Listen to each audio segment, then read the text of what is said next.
1890년부터 1933년까지 우리나라에서 의사 선교사로 활동했던 로제타 홀이라고 하는 여인이 있습니다. 이 로제타 홀은 우리나라의 최초 여성 전문 병원인 보구여관이라고 하는 곳이 있는데, 이것은 명성황후가 1888년도에 명칭을 보구여관으로 명칭하여서 최초 여성 전문 병원을 만들게 되었습니다. 로제타 홀은 그 후에 그곳에서 봉사했었고, 이곳은 지금 현재 이화여자 대학의 부속병원으로 되어진 것을 볼 수가 있습니다.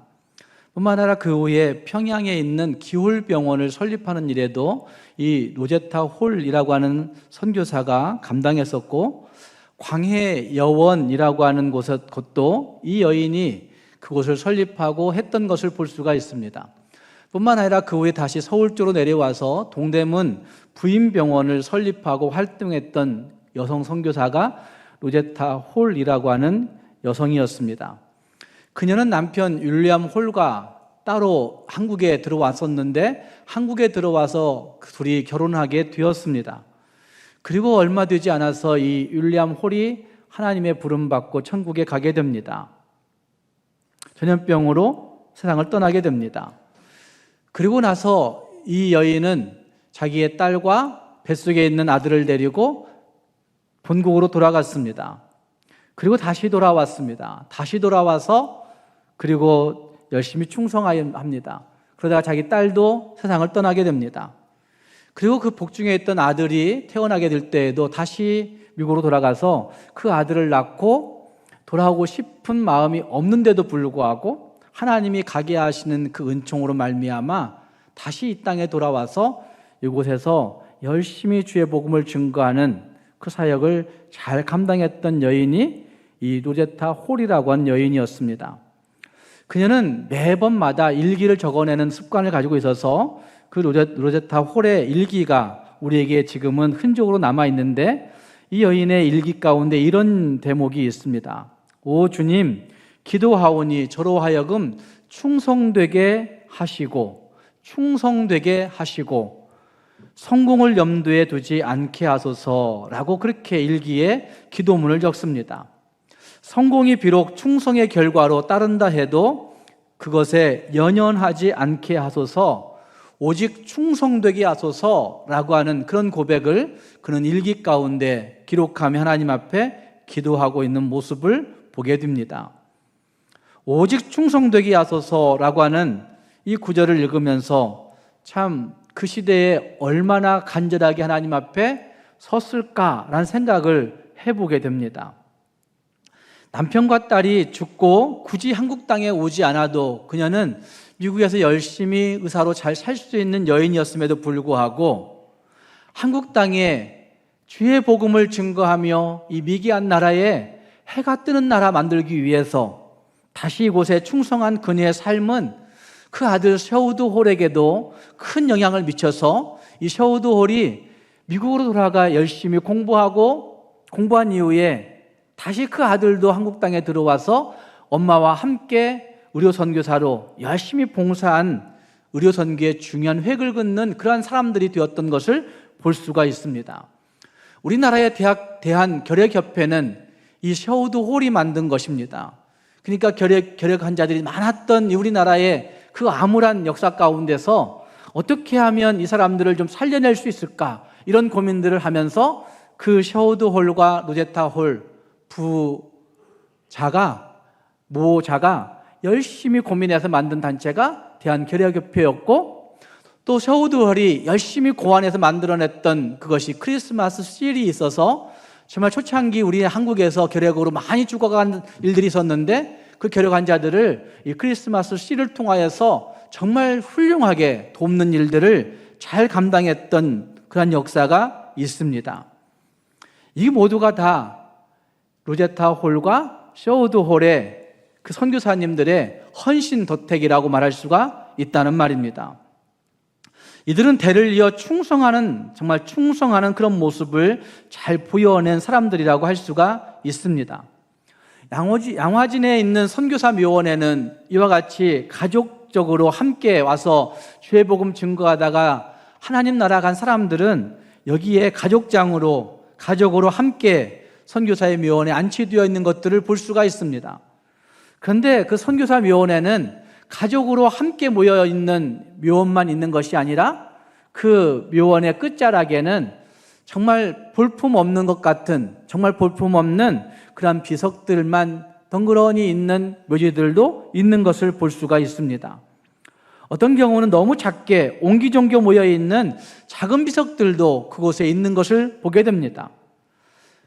선교사들을 안내할 때마다, 아니 그 선교사 묘원을 안내하는 사람들도 그곳을 안내하지 않습니다.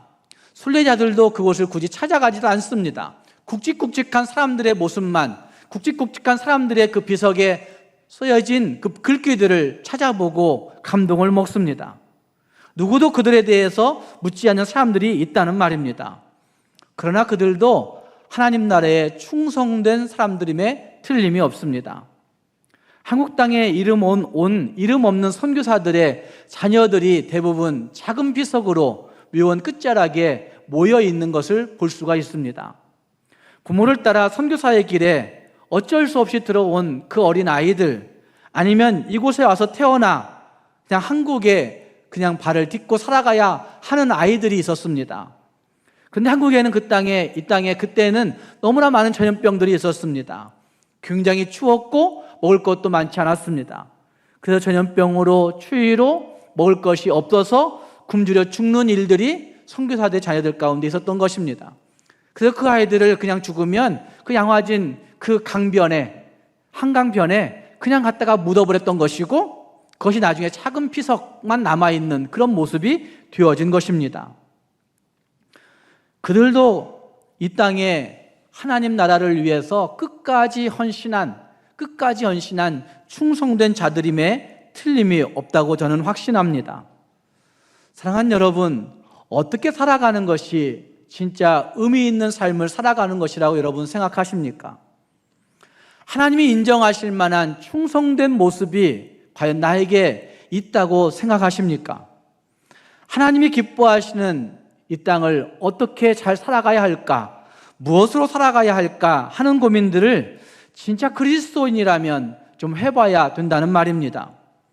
오늘의 말씀에는 온갖 환난과 궁핍에도 굴하지 않고 충성스럽게 그 신앙을 지켜낸 교회를 소개하고 있습니다. 요한계시록 전체에는 충성이라고 하는 단어가 종종 나오는 것을 볼 수가 있습니다. 아니, 신약성경 전체에서 살펴볼 때에는 이 충성이라고 하는 단어가 요한계시록에 8번, 그리고 디모데전서에 10번 등장합니다.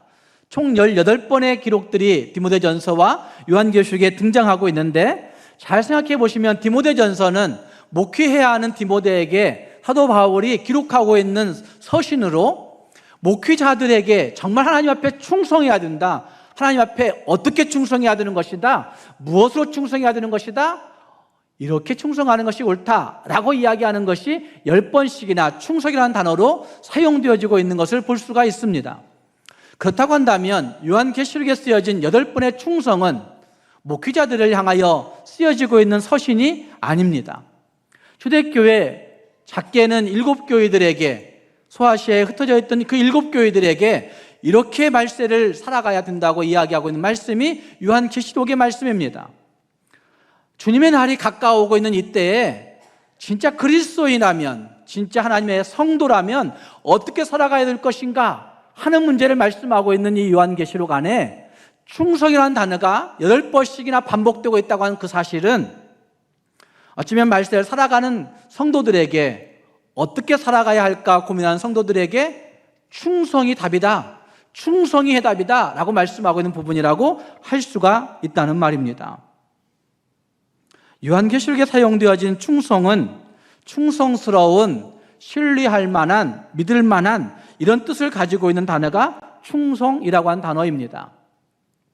또 이 단어가 사용되어질 때 보면 능동적 의미보다는 수동적 의미로 사용되어진 경우들이 많은 것을 볼 수가 있습니다. 우리는 충성이라는 단어에 대한 오해가 많습니다. 충성해야지, 교회에 충성해야지, 이런 말을 조금 연조가 있는 성도들이 조금 낮은 성도들에게, 조금 열심 낸 성도들이 조금 열심히 덜한 성도들에게 충성해야지 란 말을 합니다. 본인은 잘 충성하면서 말할까요? 그건 궁금증이 있습니다. 정말 그 충성이라는 단어를 나는 진짜 충성하면서 얘기하고 있을까? 열심을 해야지란 의미를 가지고 종종 충성해야지란 권면을 할 때가 있다는 말입니다. 그런데 성경에서는 그와 같은 능동적 의미로 사용되지 않습니다. 하나님이 인정하여 주시는 그 의미로, 수동적인 의미로 충성스럽다, 신뢰할 만하다, 믿을 만하구나 라고 하나님이 인정해 주신 단어로 수동적 의미에서 충성을 사용하고 있는 것을 볼 수 있다는 말입니다. 이렇게 볼 때 충성이라고 하는 말은 요즘 우리들의 말로 표현한다고 한다면 참 그 사람 믿을 만한 사람이야, 참 그 사람 정말 신뢰할 만한 사람이야 라고 이야기하는 그것이 충성이라고 이야기할 수 있습니다. 여러분은 충성스러운 사람이십니까? 현대 교회 안에서는 이 충성이란 단어를 굉장히 오해하면서 접근하는 것이죠. 열심을 해야지, 충성해야지 이렇게 말합니다. 그러나 성경이 말하는 충성은 그렇지 못하다는 말입니다. 오늘 함께 읽은 말씀 가운데 잘 생각해 보시면 성경이 말씀하고 있는 충성은 변하지 않는 신실함을 강조하고 있는 말씀이 충성이라고 이야기할 수 있습니다. 온갖 환난의 상황에서도, 특별히 이 서문학교회를 향해서 주고 있는 이 구절, 4개의 구절을 잘 살펴보시면 환난 속에서도 변하지 아니하는 신실함을 가지고 끝까지 믿음을 지켜내는, 끝까지 그 믿음을 고수해내는 그런 태도가 충성이라고 말하고 있는 것을 볼 수가 있다는 말입니다. 그것을 잘 생각해 보시면 시간적으로 이야기한다고 한다면 시간적인 의미에서는 죽음에 이르기까지, 주님이 나를 부르시는 그 순간까지, 내가 천국 가는 그날까지 신실해야 되는 것이죠. 옛날 그렇게 한 것이 아니라 지금 이곳 여기에서 주님이 나를 부르시는 그 순간까지 신실하게 끝까지 믿음 지키고 가는 모습이 있어야 된다는 사실을 말해주고 있는 단어가 충성이라고 얘기할 수 있다는 말씀이죠. 공간적인 의미로 생각해 보시면 이것은 어느 곳에서나, 교회에서만이 아니라 가정에서도, 그리고 일터에서도, 교회뿐만 아니라 내가 살고 있는 동네에서도, 내가 자주 다니는 헬스장에서도, 내가 자주 다니는 어떤 게임방에서도, 내가 다니는 어떤 그 사람들과의 관계 속에서도, 어느 곳에서나 하나님 앞에서의 그 신실함을 가지고 살아가는 그 모습이 충성이라고 이야기할 수 있다는 말씀이죠. 질적으로 따져본다고 한다면 질적으로는 죽을 정도로 힘든 일들이 있지만 그럼에도 불구하고 정말 그 마음 가운데는 신실함, 믿을 만한 모습, 이걸 간직해내는 그것이 충성이라고 이야기할 수가 있다는 말입니다. 사랑하는 여러분, 우리는 충성된 성도이십니까? 교회가 아니라, 목사에게 아니라 하나님 앞에서 정말 우리는 충성된 성도이십니까? 오늘 함께 읽은 말씀을 잘 생각해 보시면서 서문학교의 충성이 어떤 모습인지를 돌아보면서 정말 하나님 앞에서 정말 충성된 성도로, 충성된 사람으로 하나님의 인정을 받는 저와 여러분이 될 수 있기를 주님의 이름으로 부탁합니다. 서문학교의 충성은 충성의 대상이 누구인지를 바르게 알고 행한 충성이었던 것을 볼 수가 있습니다. 함께 읽은 말씀이 이것을 직접적으로 잘 소개하고 있지는 않습니다.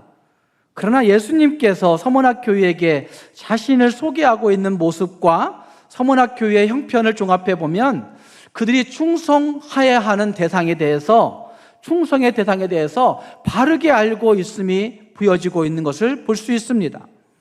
9절 말씀에 이런 말씀이 있습니다. 자칭 유대인이라 하는 자들의 비방도 알거니와, 자칭 유대인이라 하는 자들의 비방도 알거니와, 실상은 유대인이 아니요 사탄의 회당이라 라고 그렇게 말씀하십니다. 내가 너희들의 궁핍을 안다, 내가 너희들의 어려움을 안다, 내가 너희들의 환난을 안다, 이렇게 말씀하시면서 너희들의 환난 가운데 또 한 모습은 자칭 유대인이라고 이야기한 사람들의 여러 가지 시험, 유혹, 비방들을 너희 다 감수하고 있는 걸 내가 알고 있다, 이렇게 말씀하고 있는 것을 볼 수가 있습니다. 자칭 유대인이라고 얘기하는 사람들의 비방이라고 표현된 것들은 아마 그들의 믿음을 흔들려고 하는 여러 가지 시험과 유혹의 이야기들을 하고 있는 것일 겁니다. 그렇게 볼 때 그들을 잘 이겨나가고 있다는 사실은 무엇이 진리인지를 바르게 알아야만이 자칭 유대인이라, 자칭 그리스도인이다, 자칭 예수 잘 믿는 것 같이 이야기하는 사람들의 그 모습을 분별할 수 있는 능력이 그들에게 있다는 사실을 말해주고 있는 것이죠. 충성해야 할 대상이 누구인지를 바르게 알기 때문에 그걸 분별할 수 있는 능력이 있다는 말씀인 것입니다. 1세기 서문학교회가 배출한 위대한 순교자 폴리갑 감독의 이야기들이 참 우리에게 많이 도전이 될 때가 있습니다. 폴리갑 감독은 원래 서문학교회의 성도였습니다. 평신도였습니다. 요한계시록이라고 하는 이 서신서가 그들에게 도착할 때, 서문학교회에게 1세기에 도착할 때에 폴리갑은 한 30세 정도의 그 교회 청년이었던 것으로 그렇게 알려지고 있습니다. 그런데 그 폴리갑이 그곳에서 이 요한계시록을 읽습니다. 하나님이 우리 교회를 향하여서, 아니 사도 요한을 통해서 예수님이 우리 교회를 향하여 이렇게 편지하셨구나 라는 이 요한계시록 2장 8절부터 11절 말씀은 그에게 큰 도전이 되었을 것입니다. 우리가 힘들고 괴롭고 어려울지라도 하나님이 아시는구나, 예수님이 아시는구나 라는 사실이 굉장히 그 마음 가운데 위안이 되었을 것입니다. 그리고 그 다음 이 폴리갑은 죽도록 충성해야 되겠구나 라는 사실을 아마 마음속에 다짐했는지도 모릅니다. 사도 요한이 이 편지를, 요한계시록의 편지를 서문학교에게 보내고 나서 한 20년이 지난 후에 이그나티우스라고 하는 초대교회의 교부가 또다시 서문학교에 편지를 씁니다. 근데 그 편지에 폴리갑은 감독으로 기록되어져 있는 것을 볼 수가 있습니다. 그러니까 20년 전에 그 서문학교의 성도였던 그 폴리갑이 진짜 죽도록 충성하라고 말씀하신 하나님의 음성을 자기에게 주시는 말씀으로 받고 새기고 그 말씀을 실천함으로 말미암아 그가 열심히 신학을 공부하고 어떤 수련기간을 거쳐감으로 말미암아 그가 이 서문학교의 감독으로 재직하고 있었던 것으로 보여진다는 말씀이죠.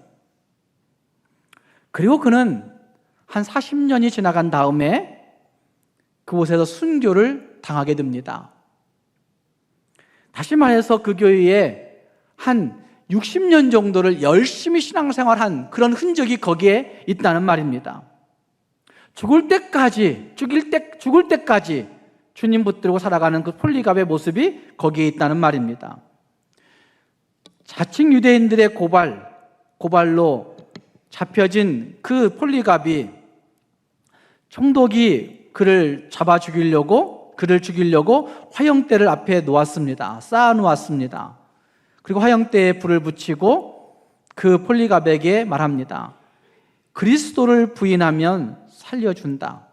그리스도를 부인하고 카이사르에 복종해라. 가이사에게 복종해라. 이렇게 이야기합니다. 그때 폴리갑 감독이 이렇게 얘기했다고 합니다. 내가 86년 동안 예수 그리스도를 섬겼는데 그분은 나에게 한 번도 잘못하지 아니하셨다. 그런데 내가 어떻게 나의 왕 되신 예수 그리스도를 모독할 수 있겠느냐고. 당신들은 1시간이면 꺼져 없어질 불로 나를 위협하고 있지만 그러나 장차 올 심판의 불은 신앙이 없는 사람들에게 예비된 영원한 형벌의 불이 예비되어 있다고 그렇게 말하면서 그는 그 화형대에 또복또복 올라갔다고 이야기를 하고 있습니다. 그는 분명 내가 충성해야 하는 대상이 누구인지를 잘 알고서 끝까지 그의 신실함을 지켜낸 사람이었음에 틀림이 없는 것입니다. 무엇을 소망해야 되는지, 누구를 두려워해야 되는지, 누구를 소망해야 되는지를 분명히 알고 확신하면서 그분 앞에 끝까지 신실함을 지켜내는 충성, 헌신을 다하고 있다는 말입니다. 대상을 바르게 알고 있는 것은 충성할 수 있는 동기가 되는 것이고, 대상을 바르게 알고 있는 이것은 내가 어떻게 충성할 수 있는 그 이유가 분명히 되어지는 것을 볼 수가 있습니다.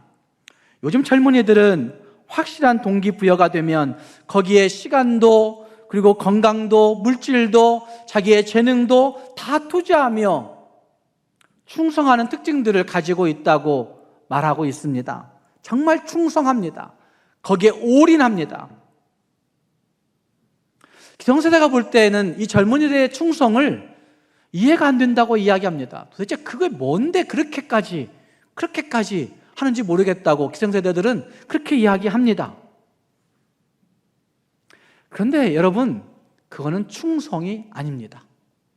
왜냐하면 젊은이나 기성세대나 할 것 없이 내가 몰입하는 그 무엇에 몰입하여서 헌신하고 거기에 모든 것을 쏟아붓고 있는 그 정성을 다드리고 있는 그것 충성 아닙니다. 왜냐하면 시간이 지나면 없어질 것들이기 때문에. 3년이 가기도 하고 5년이 가기도 하고 어떤 경우 10년이 가기도 합니다. 캠핑 좋아하시는 분들 10년, 20년 가기도 합니다. 그러나 나이 들고 조금 힘들어지면 캠핑 횟수가 줄어들고 캠핑 가지 않습니다. 다시 말해서 끝까지 신실함을 지켜내는 충성이라고 하는 것이 있다고 한다면 그것은 이 땅에 있는 것들에게 하는 것은 아니라는 말입니다. 이 땅에 있는 것들은 다 유한된 것들입니다. 언젠가 분명히 한계가 있고 끝나는 것들이 되어진다는 말입니다. 그러나 충성은 예수 그리스도가 우리를 향하여 베푸신 그 사랑 때문에 정말 주님 앞에 끝까지 저 화형대에 걸어 올라갈지라도 내 모든 육체가 그 불에 태워 엎어질지라도 그분 앞에 끝까지 신실함을 지켜낼 수 있는 그것이 충성이라고 말할 수가 있다는 말입니다. 9절 말씀에 예수님은 서문학교의 모든 형편을 다 하신다고 말씀하십니다. 우리는 하나님이 우리의 것들을 모르신다고 종종 하소연합니다. 주님은 우리를 잘 모르신다고 불평하고 좌절합니다. 그러나 정말 예수 그리스도가 누구이신지를 정확히 아는 성도들은 주님이 나의 모든 것들을 다 하시는구나 라고 한 사실들 때문에 정말 폴리갑과 같이 서문학 교회와 같이 정말 충성스럽게 끝까지 신실함을 지켜낼 수 있는 성도가 되어질 수가 있는 것입니다.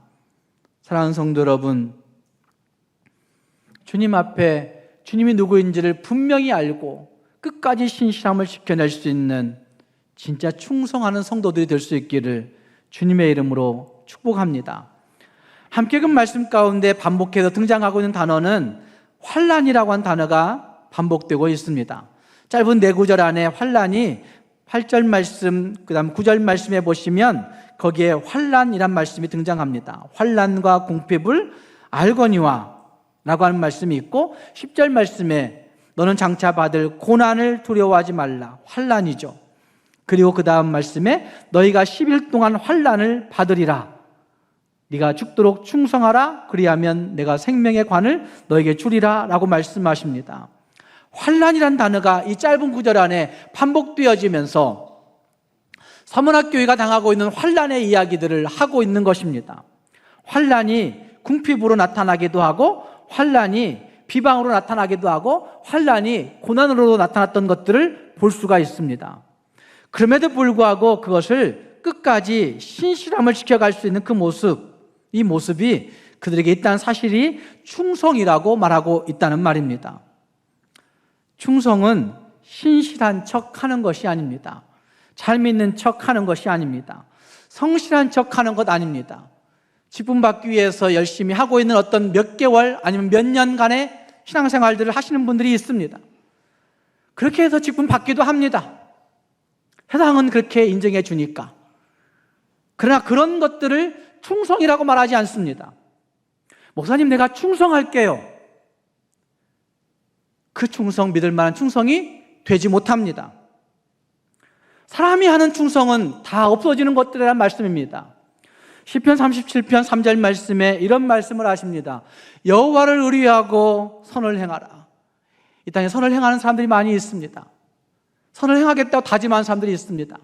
그래, 조금 선을 행하며 살아야지. 이제는 좀 벌을 만큼 벌었고 이제는 좀 살 만큼 살아가니까 나도 좀 나눠주며 살아야 되겠다고 이런 말들을 하는 사람들이 종종 있습니다. 그러나 진짜 선을 행할 수 있느냐? 그렇지 않습니다. 진짜 나눌 수 있느냐? 진짜 나누지 못합니다. 왜 안 될까요? 자기를 바라보니까, 자기중심적이니까, 내가 나타나야 되고, 내가 드러나야 되고, 내가 인정받아야 되고, 충성이 아닙니다. 그래서 여호와를 의뢰하고 선을 행하라 이렇게 말씀하고 있고, 땅에 머무는 동안 선을 행하는 것이 땅에 머무는 동안 살아가야 할 삶의 방식 중에 하나이죠. 땅에 머무는 동안 그의 성실로 먹을거리를 삼을지어다 라고 말씀합니다. 땅에 머무는 동안 누구의 성실일까요? 내 성격이 주는 고집스러운 성실? 나는 그래, 이것은 그냥 내 집착이 꼭 해내고 말아. 내가 한번 마음 먹으면 끝까지 해. 이런 것들이 성실이 아니에요. 성경이 말하는 성실은 그분의 성실, 하나님의 성실, 우리가 죄로 말미암아 죽을 수밖에 없었음에도 불구하고 우리 여전히 사랑하신 하나님의 성실, 여전히 우리를 용납하신 하나님의 성실, 하나님의 성실로 먹을거리 삼아라. 아침도 먹고 점심도 먹고 간식도 먹고 이러고 살아가잖아요. 우리의 삶의 모든 삶의 여정 속에서 하나님의 성실하심을 날마다 먹으면서, 순간순간 먹으면서, 간식 먹듯이 먹으면서 살아가라고 말씀하신 말씀이 있다는 말입니다. 변덕이 심한 사람의 성실로가 아니라 영원히 변치 아니하시는 하나님의 그 성실하심으로 식물을 삼고 살아가라, 이 말씀을 시편 37편 3절이 말하고 있습니다. 이것이 충성입니다. 하나님의 성실하심으로 매일매일 먹고 살아가는 그 모습, 죽기까지 그렇게 행하는 모습, 이게 성실이라고, 충성이라고 말할 수가 있다는 말입니다. 사랑하는 성도 여러분, 우리는 충성되이 여김받는 성도들이십니까? 어떻게 우리는 그 성실을 나타낼 수 있을까? 그 충성을 나타낼 수 있을까? 오늘 함께 그 말씀 가운데 잘 보시면 두려워하지 않고 담대하게 사는 것입니다. 환난과 궁핍이라고 한 단어가 있는데, 환난이라고 한 단어는 짜내고 애워싸고 억누르는, 그것을 의미하는 것이 환난입니다.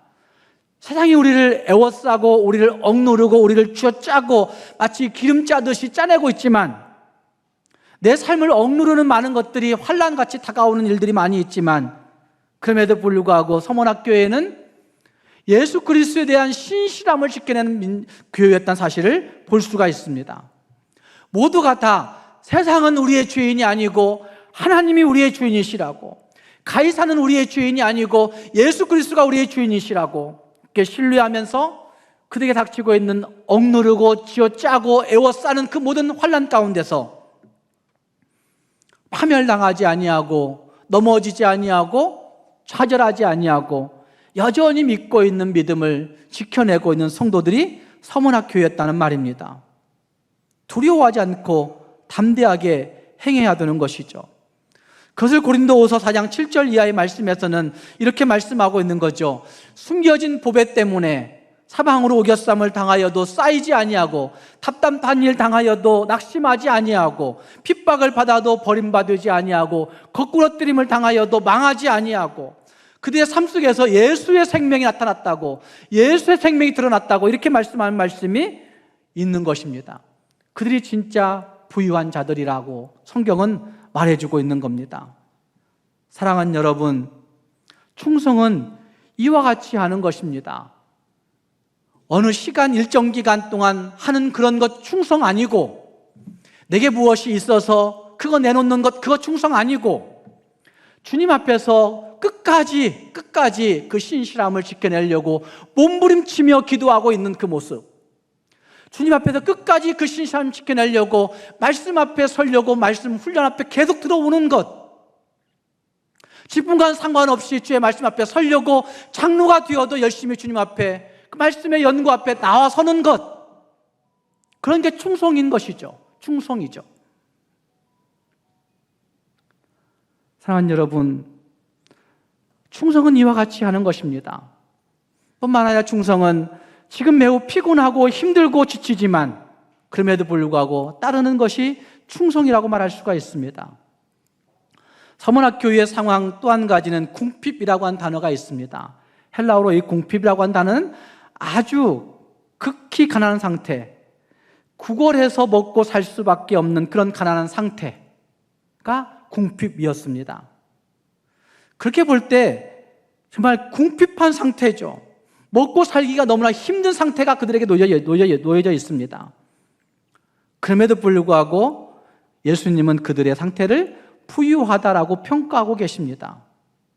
왜냐하면 외적인 빈곤이나 궁핍과는 상관없이 그들의 내면은 충성됨을 지키고 있기 때문에, 주의 신실하심을 간직하고 있는 정말 내면의 풍성함이 있기 때문에 예수님께서 그들을 부유하다고 인정해주고 있다는 말입니다. 충성은 지금의 내 형편이 매우 피곤하고 지치고 어렵지만 그럼에도 불구하고 따르는 것이 충성입니다. 또한 충성은 이제까지 내가 한 일들을 기억하지 아니하고 앞을 향하여 나아가는 것이 충성입니다. 빌립보서 4장 13절부터 14절 말씀에 이렇게 말씀하는 부분이 있습니다. 형제들아, 나는 아직 내가 잡은 줄로 여기지 아니하고 오직 한 일이란 말은 내가 이루어 놓은 일들이에요. 이루어 놓은 일들, 즉 뒤에 있는 것은 잊어버리고 앞에 있는 것을 잡으려고 표대를 향하여 그리스도 예수 안에서 하나님이 부르신 부름의 상을 위하여 쫓아가노라 라고 고백하고 있습니다. 사도 바울이 이렇게 고백하고 있는 겁니다. 무엇을 조금 안 이뤄놓은, 참 열심히 충성하지 않은 사람이 말하고 있는 것이 아니라 정말 죽기까지 충성한 사도 바울이, 형제들아, 나는 아직 내가 잡은 줄로 여기지 아니하고 내가 이루어놓은 그 많은 일들, 즉 뒤에 있는 과거의 일들은, 그것들은 다 잊어버리고 앞에 있는 표대만을 향해서 달려가고 있다, 이렇게 말하고 있습니다. 우리는 과거를 먹고 살고 있습니다. 과거에 내가 이만큼 신앙생활 했는데, 과거에 내가 이런 직분 가지고 있었는데, 과거에 내가 이만큼 충성했는데, 과거에 내가 이만큼 열심히 내었는데 왜 지금 나는 교회가 대우를 안 해주나, 이런 생각들을 하시는 분들이 있습니다. 바울의 태도가 아닙니다. 계시록의 태도가 아닙니다. 성경은 우리에게 잡은 줄로 여기지 아니하고 너희가 이루어놓았던 그 모든 일들은 다 잊어버리고 앞에 있는 표대 예수님만을 향해서 달려가는 것이 충성이라고 그렇게 말씀하고 있다는 말입니다. 사랑하는 성도 여러분, 오늘날 우리에게 서문학 교회와 같은 환난이나 박해나 궁핍함들은 있지 아니할 것입니다.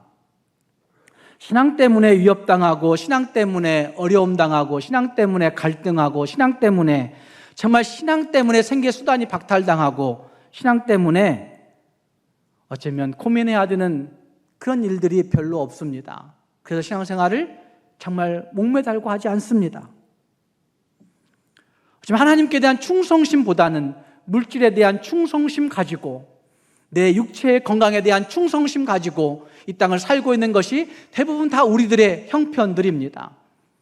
자녀들에 대한 충성심 가지고 열심히 살아가지만, 그러나 나중에 자녀들이 그만큼 대우 안 해주니까 다 키워놓아봤자 필요 없다고 얘기하는 일들이 어른들 가운데 다 하고 있는 이야기들입니다. 누구를 향하여 얼만큼 충성하고 계십니까?